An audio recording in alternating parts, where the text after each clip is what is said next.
Welcome everybody to our latest Take a Seat interview. I'm delighted to be joined by Jenn Stewart from Johnston Carmichael. So Jen's going to tell you more about what she does. We're just going to get the chance to hear a little bit about her, and I've got a few questions to run through with Jenn. So Jenn, just to kind of start us off, do you want to tell us a little bit about you and what you do? Yes, good. Thank you, Alison. So I head up the office for Johnston Carmichael Chartered Accountants and Business Advisors in Dundee. So I therefore have the privilege to lead a team across our 7 business lines. Part of my remit is to strengthen existing relationships and develop new relationships, identify opportunities for the firm where we can assist stakeholders and onboard new clients to ultimately grow our client base and service offering in the Dundee and Tayside area. My particular specialism is actually restructuring and insolvency. I'm an appointment taking licensed insolvency practitioner. Therefore, I do a lot of advisory and restructuring work in addition to accepting formal insolvency appointments. Fab. Okay. And I mean, I know through kind of catching up with you, you are incredibly busy at the moment, as we all are, doing all sorts of different things. But one of my questions I'm asking everybody is that, can you tell us what you like best about what you do? Is there a story to that? Yeah, well, I'm very much a people person. I get great satisfaction from helping people.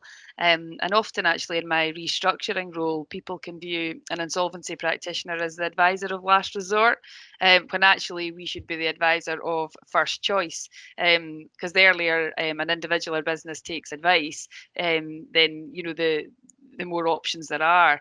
So I actually have so many success stories that I can share where I've been able to assist and restructure with really positive outcomes, relieving pressure and stress from situations, and ultimately being able to assist individuals and business owners to move forward. Um, I also love to see businesses grow and progress through the journey and ultimately achieve their goals. We deal with a variety of clients at Johnston Carmichael, from sole traders to partnerships to large corporates, across a range of sectors, really from startup stage to scale up and then exit.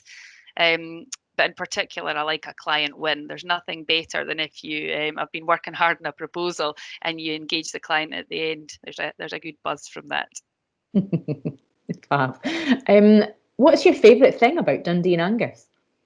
Oh, where do I start? There's lots. The history in Dundee, good old jute jam and journalism.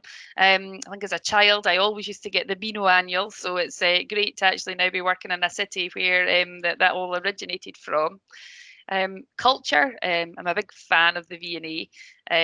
It's actually around a year ago now that we had our launch event in the V&A, where it was the video games exhibition, Design, Play, Disrupt. And I'm looking forward to visiting the Mary Quant exhibition that is currently there at the moment. The scale of Dundee is also fantastic. It's not too big and it's not too small. We've got a great business network. And I suppose I can't not mention Foxley because it's right next to our office. So we did actually have a team building event to go there, which is currently postponed, but it's that's definitely to be rescheduled. Brilliant. Yeah, I mean, we're not far away from Fox Lake as well, and I often kind of walk past and look at the people in their wetsuits and think, God, that water must be freezing. But they just look like they're having such a good time. And you see all the mums and dads on the railing, watching their kids, and just it's just been a brilliant asset, hasn't it? And I don't know if you've noticed, but there's now a cheese toasty van that's kind of parked up alongside. So yeah, that's what they would have called when I was young a shivery bite when you went to the swimming baths. So I don't know if anybody even uses that term anymore, but yeah, that's what we got. But we got a packet of crisps. Certainly wasn't a fancy cheese toasty like you get out of that place. Yeah, absolutely. Absolutely. What about your favourite time of year? What is your favourite time and why? I think my favourite time is probably springtime, and that probably originates from my roots in an agricultural background. So I love it when the days are longer and the nights are stretched, and I guess the sign of new life with the lambs and calves being born on the farm when that cycle starts again. But I suppose in contrast, I do also quite like the winter nights when it's cosy and there's snow, as I'm quite a big fan of skiing.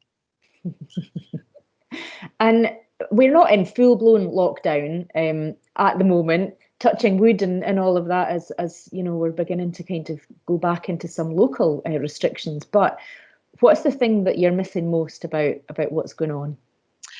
Probably the freedom to just be able to meet up with family and friends and colleagues really when we please. Again, I'm a real people person, and whilst we've all embraced technology and become quite au fait with Zoom and Teams and other digital platforms, there's really nothing quite like meeting up face to face.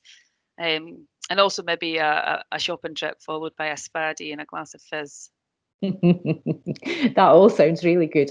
When I interviewed Trisha from Volpa, she said spontaneity, and I kind of get that. It's sort of along the same veins. It's just, you know, you just can't just decide we're just going to go and see people and kind of enjoy that time. It's difficult. My next question, it really brings us kind of back to the world of work and how it's changed during the.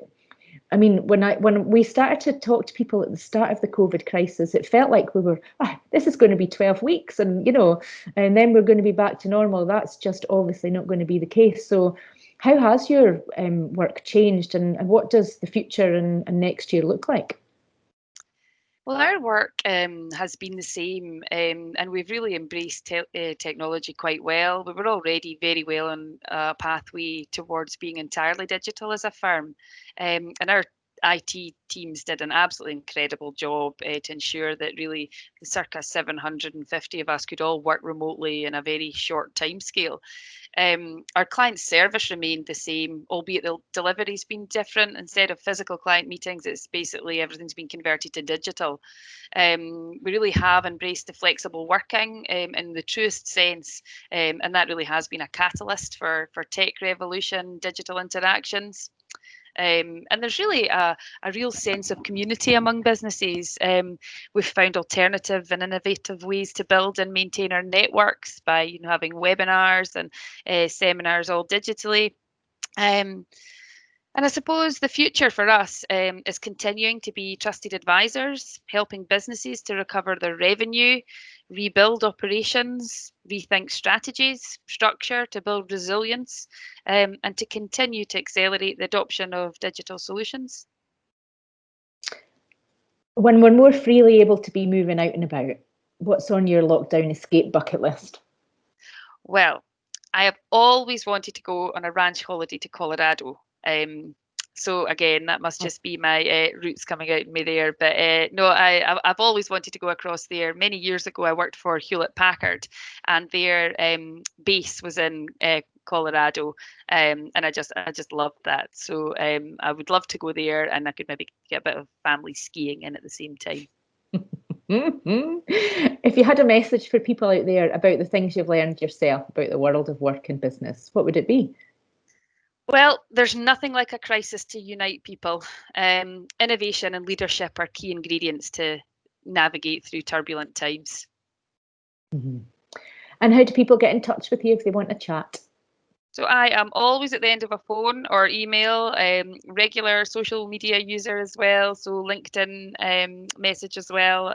So the door or the phone line is always open. So please get in touch at any point. And if I'm not able to help, I will be able to find somebody that is able to assist. Fantastic. Well, thank you so much, Jen. It's been a real pleasure catching up with you and listening to what you've had to say. I hope that there is skiing in your future, along with not too much of a busman's holiday to Colorado. Absolutely. Like to say this, you've swapped one farm for another. Absolutely. And a spaddy at the end of it too. That would be great. Absolutely. Tick, tick, tick. That Absolutely. sounds fab. Brilliant. Thank you. Thanks,